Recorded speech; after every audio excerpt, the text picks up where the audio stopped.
Etika dan tanggung jawab hukum dalam pencatatan rekam medis. Setiap data yang kita catat di SIM-RS, apapun, sekecil apapun itu yang berhubungan dengan rekam medis pasien, kerahasiaan data pasien, itu ada aspek etika di dalam hukum yang ada di Indonesia. Aspek etika dalam catatan dan privasi pasien.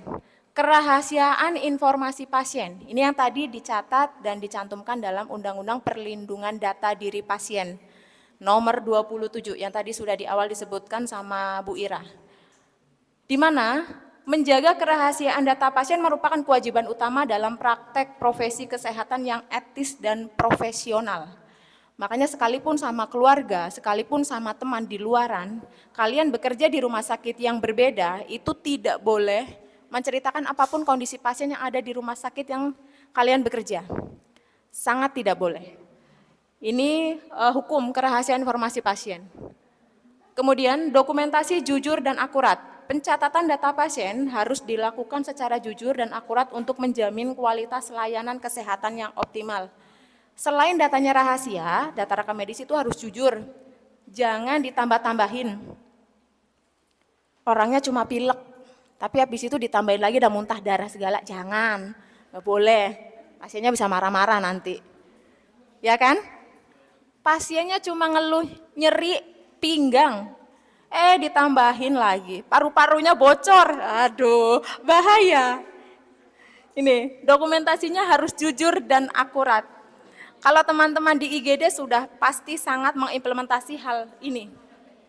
Dari awal pasien masuk, harus dicatat dengan jujur dan akurat. Bahkan kalau perawat IGD itu menanya dengan detail ya ke pasiennya ya. Sebelum masuk rumah sakit, Bapak kenapa aja nih? Ada demam kah, ada muntah kah, ada mual kah? Harus ditanya dengan detail, dijawab, dicatat di SIM-RS dengan jujur dan akurat. Pasiennya udah jawab jujur, perawatnya karena sambil ngantuk apa, nulisnya salah. Nah ini bahaya, jangan sampai. Ya abang-abang yang mungkin habis malam mingguan, terus dinas pagi, di Seninnya misal, salah, ya kan? Nah Indra senyum-senyum di pojokan sana, gitu. Jangan sampai ya. Jadi dokumentasi itu jujur dan akurat.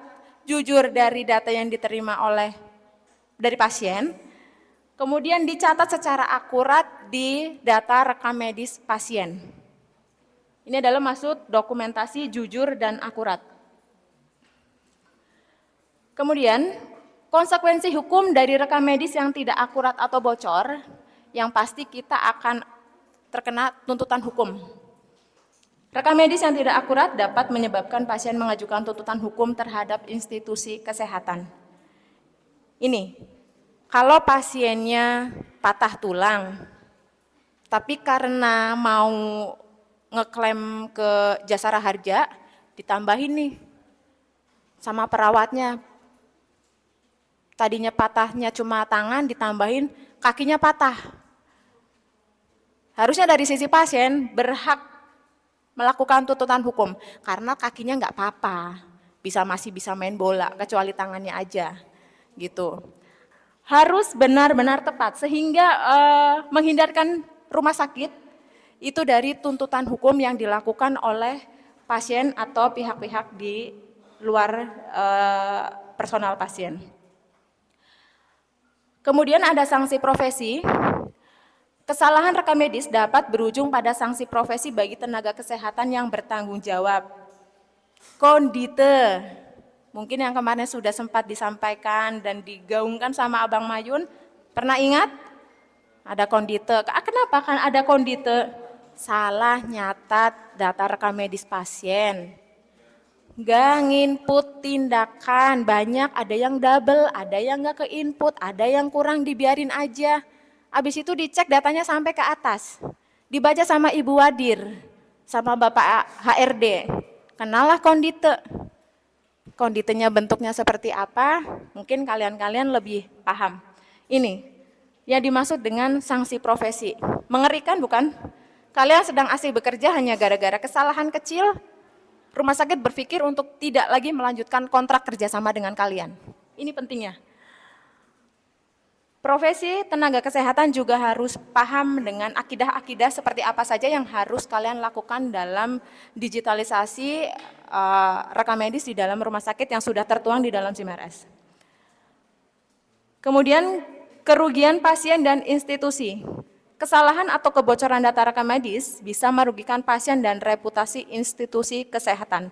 Ini mungkin masih berkaitan dengan hal yang di atas, karena kami Rumah Sakit Bunda Halimah kalau tidak salah juga sempat mengalami hal ini beberapa waktu yang lalu, di mana kami menerima pasien di IGD, kemudian operasi sito, tapi ternyata ada ketidaktepatan dalam tenaga kesehatan menuangkan kronologi pasien di dalam lembar rekam medis.